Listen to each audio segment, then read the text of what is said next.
पिता के पद पर तुम्हें स्थापित करने के मेरे प्रस्ताव को अस्वीकार किया था। तुम्हें स्मरण है ना पुत्र? इस संसार में अनेकों बालक हैं। हम उन्हें सुरक्षित करने मात्र उन्हें देवत्व प्रदान करते।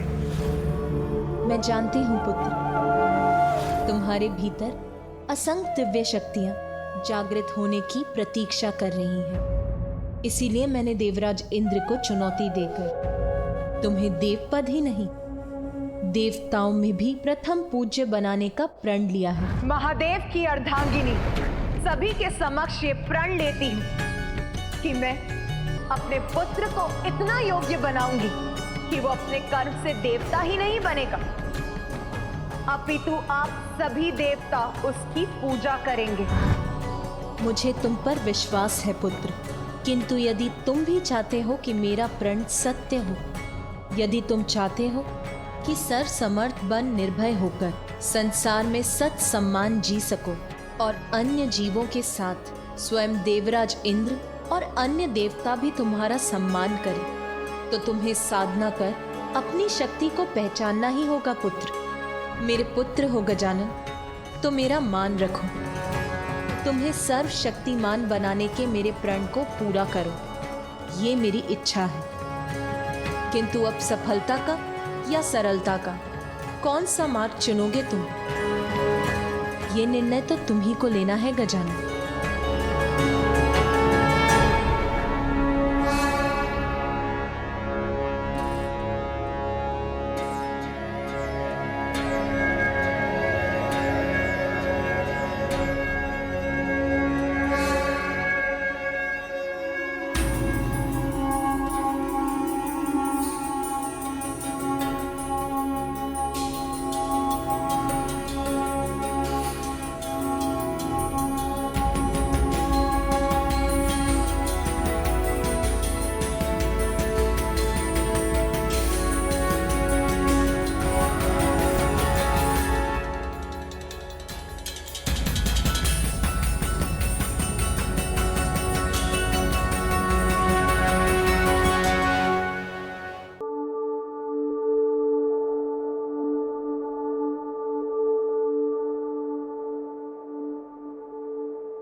पुत्र गजानन,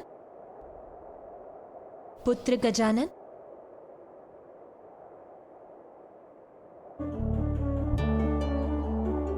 पुत्र गजानन,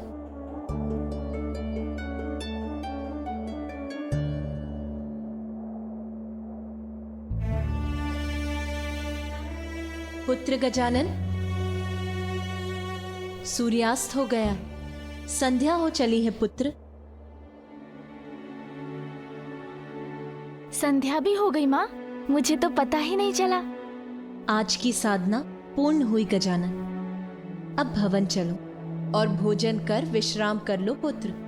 बड़ी विचित्र बात है, आज मेरे जीवन में प्रथम बार मुझे भूख का आभास तक नहीं हुआ। आश्चर्य है।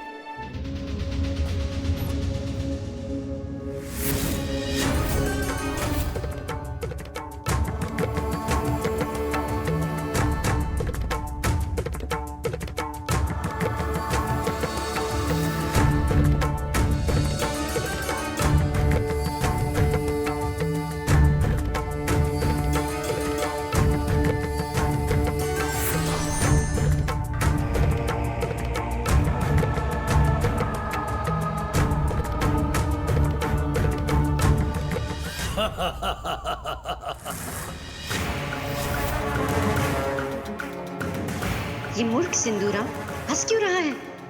कहीं इसकी बुद्धि तो नहीं फिर गई है? बुढ़िया सिंगिका, किसके पास ले आई हो मुझे? ये है वो महान गुरु, ये सहायता करेंगे मेरी। ये बुढ़ा जिसके पास मात्र एक ही नेत्र की दृष्टि है, वो भला असुर सम्राट सिंदूरा की सहायता कैसे करेगा? असुर सम्राट दृष्टि पर नहीं, बुद्धि पर ध्यान दीजिए और इनके ध्यान से उठने के पूर्व ही इनकी मन और बुद्धि को अपने वश में कर लीजिए।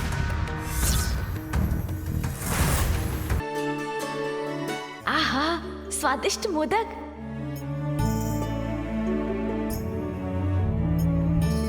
नहीं माँ।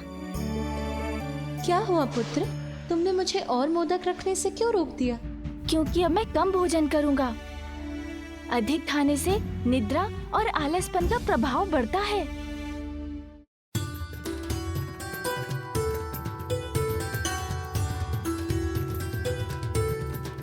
लो पुत्र।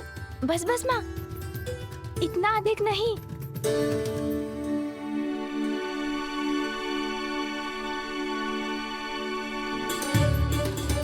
और थोड़ा लो पुत्र। बस, और नहीं माँ।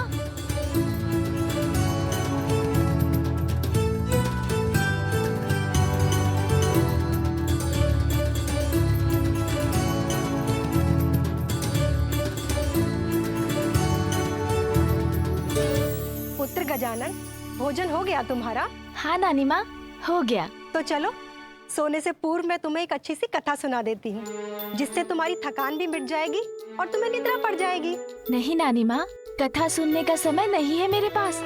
मुझे तो अभी सोना है, क्योंकि अभी नहीं सोऊंगा तो भोर होते ही कैसे जागूंगा।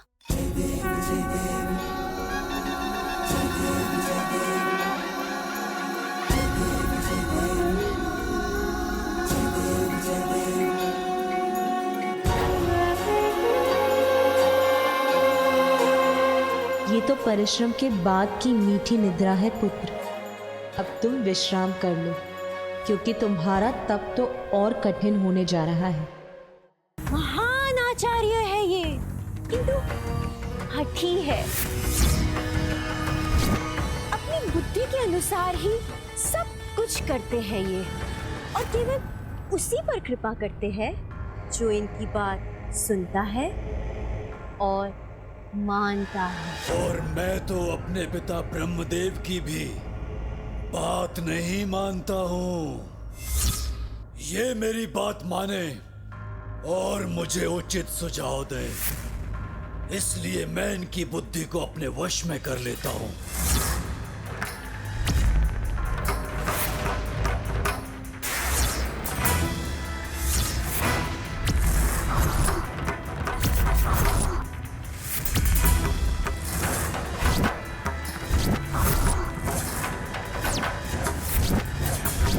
मैं असुर सम्राट सिंदूरा तुम्हें आदेश देता हूँ, तुम मेरी सेवा करोगे, मेरी सेवा करोगे तुम। जो भी हो तुम, जो ये धृष्टता करने का दुस्साहस कर रहे हो, जान लो मैं असुरों का गुरु हूँ और मैं किसी की सेवा नहीं करता। क्या हुआ? उनका मन आपके वश में हुआ कि नहीं? इस बुढ़िया ने कुछ नहीं सुना, अर्थात मेरे मन में प्रवेश कर मुझसे बात की इन्होंने।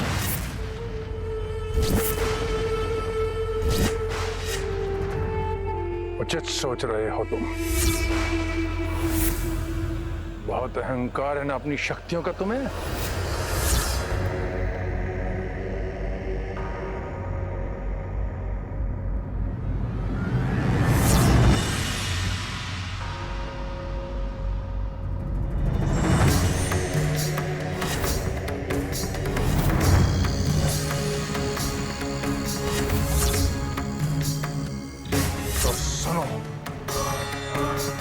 मैं तुम्हें श्राप देता हूं।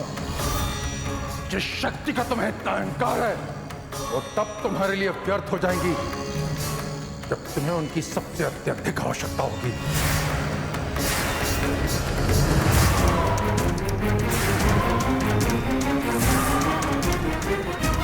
पुत्र, अब पूर्ण लगन से तुम्हें पंचाग्नि तप करना होगा।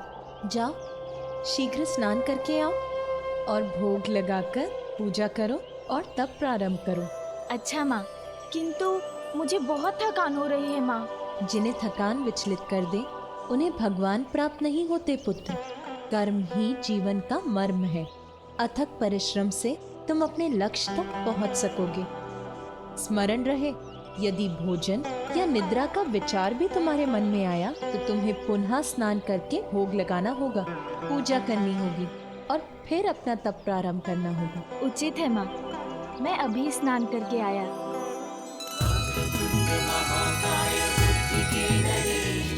रिद्धि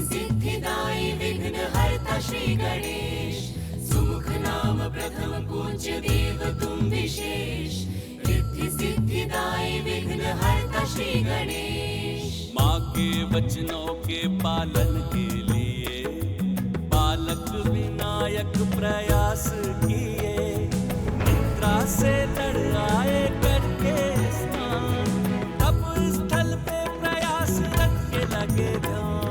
वक्रतुंड महाकाय बुद्धि के नरेश, रिद्धि सिद्धिदायी विघ्न हरता श्री गणेश। जय देव जय देव जय देव जय देव जय देव जय देव जय देव। उमा, क्या देख रही हो?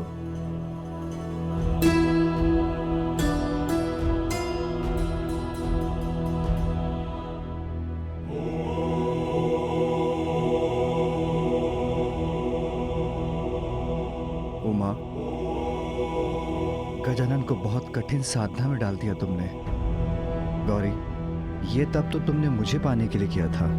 हाँ स्वामी, जब मेरे वर्षों की तपस्या के बाद भी आप अपने ध्यान से नहीं उठे, तब देवताओं ने आपके हृदय में मेरे प्रति प्रेम जगाने के लिए कामदेव को भेजा और उन्होंने आप पर बाण चला दिया, किंतु आपने अपने तीसरे नेत्र की अग्नि से उन्हें भस्म कर दिया।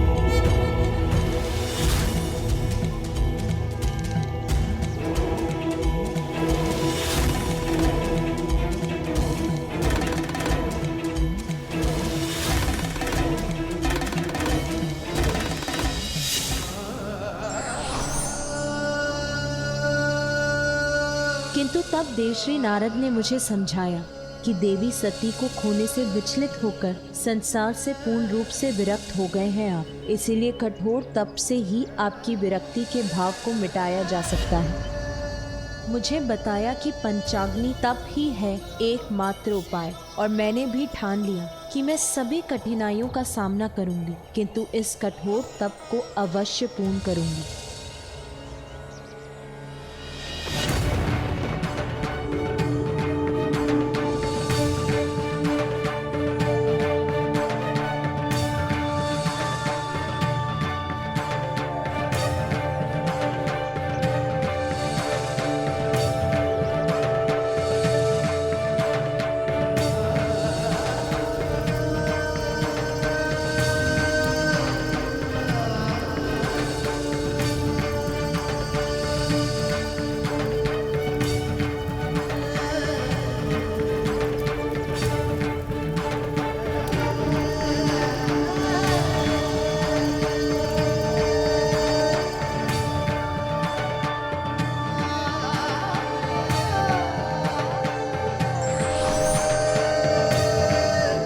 पार्वती,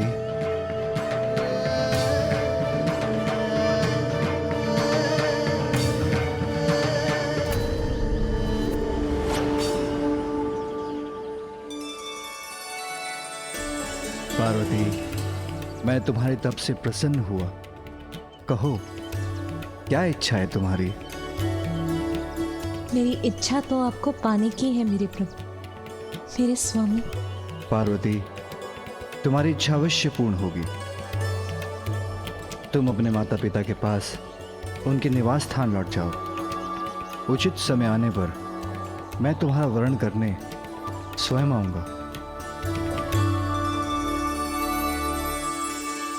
आदि शक्ति जगत जननी हूं मैं, और ये मुझे उस तप को पूर्ण करने के बाद ही ज्ञात हुआ, और मैंने आपका सानिध्य भी पाया।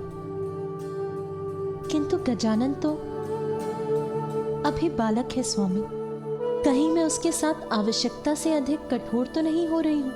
आपका पुत्र तो स्वयं परम ब्रह्म है, महागणपति है उमा। वो भी अवश्य इस तप के माध्यम से अपनी कुंडलिनी को जागृत कर अपना वास्तविक परिचय प्राप्त करेगा।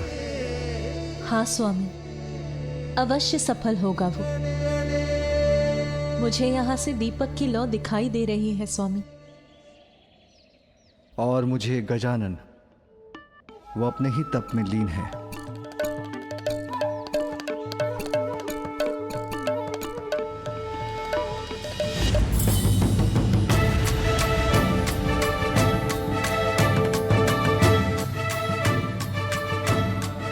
महादेव ने मुस्कुराकर ऐसा क्यों कहा कि गजानन तो अपने ही तप में लीन है?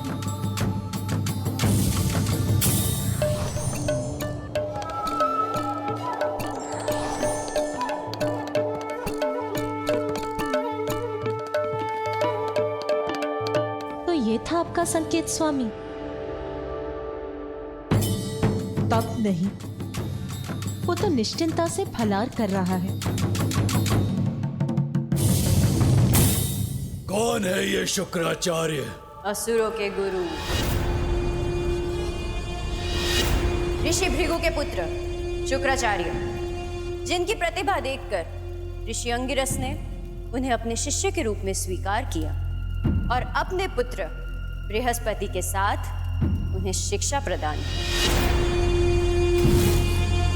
किंतु जब देवता देवगुरु का चयन कर रहे थे तो अंगिरस ऋषि ने पक्षपात कर अपने पुत्र बृहस्पति को अधिक ज्ञानी सिद्ध कर दिया और उन्हें देवगुरु के पद पे स्थापित करवा दिया।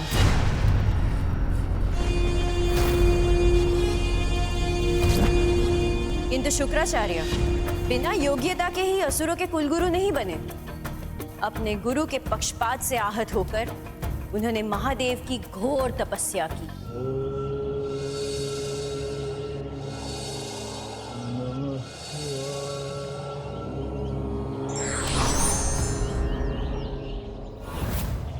मैं तुम्हें मृत संजीवनी प्राप्त करने का वरदान देता हूँ। जब महादेव के वरदान स्वरूप उन्होंने मृत संजीवनी विद्या प्राप्त कर अपने आप को और भी योग्य बना दिया,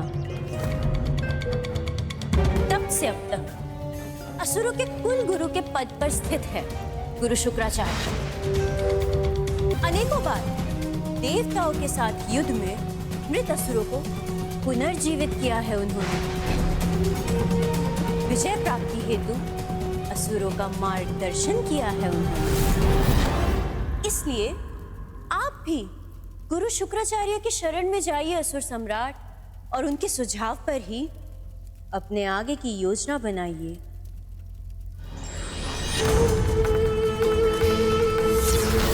जाऊंगा, अवश्य जाऊंगा मैं गुरु शुक्राचार्य के पास।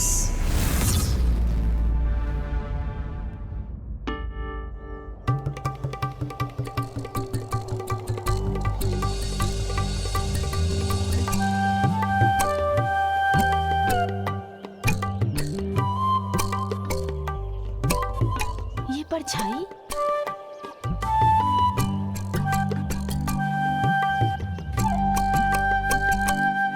सुन जी, माँ है ना?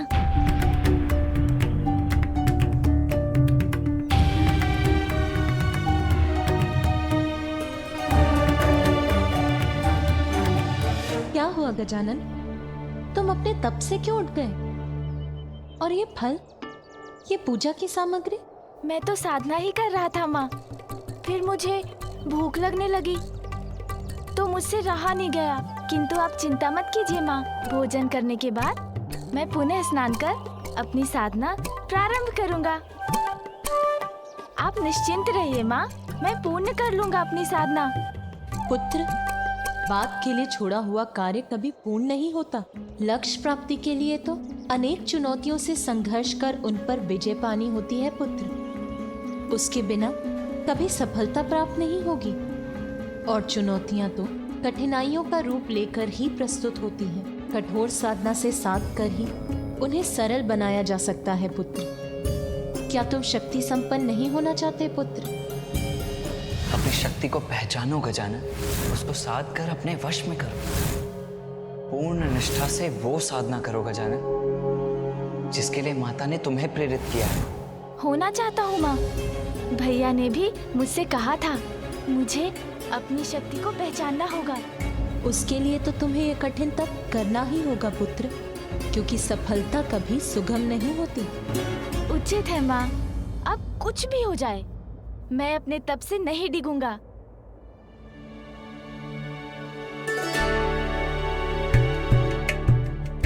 माँ, यदि आपकी अनुमति हो तब प्रारंभ करने के पूर्व ये लड्डू और खा लूं।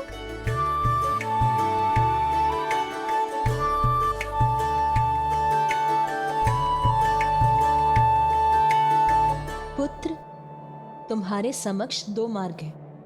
एक जिसका परिणाम जीवन भर बिना स्वयं को जाने कैलाश में बैठकर लड्डू खाना, और दूसरा इस कठोर साधना को पूर्ण कर अपने भीतर छिपी अपार शक्ति का परिचय पाना। पुत्र, तुम किस मार्ग पर चलोगे उसका चुनाव तो तुम ही करोगे पुत्र। किंतु इतना स्मरण रखना पुत्र, जो स्वयं को पहचानने में असमर्थ हो जाते हैं वो जगत में अपनी कोई पहचान नहीं बना पाते। तुम्हारा अग्रज कार्तिकेय देव सेनापति है, भली भांति परिचित हैं देवता उनके सामर्थ्य से, इसीलिए स्वयं देवराज इंद्र उनसे सहायता लेने की गुहार लगाने यहाँ आए थे। वही देवराज इंद्र जिन्होंने